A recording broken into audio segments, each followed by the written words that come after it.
Buenas amigos de YouTube, hoy les traigo un nuevo video donde les estaré enseñando un pack completo de efectos de sonido para que puedas personalizar y editar muy bien tus videos para YouTube o tus videos propios.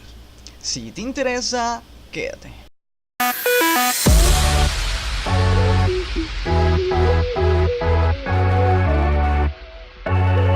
Bueno amigos de YouTube, les estaré dejando este pack en Mediafire.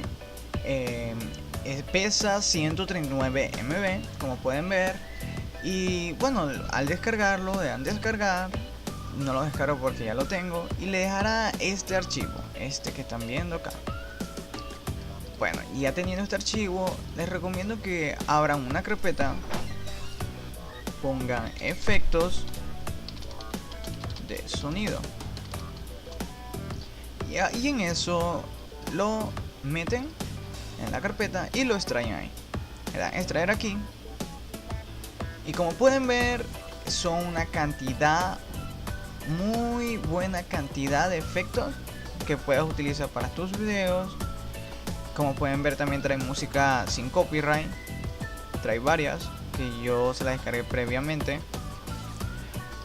Pero bueno amigos, esto ha sido todo. Si te gustó el video, dale like, comparte con tus amigos a ver si también le gustaría uno de estos efectos. Y nos vemos hasta el próximo video.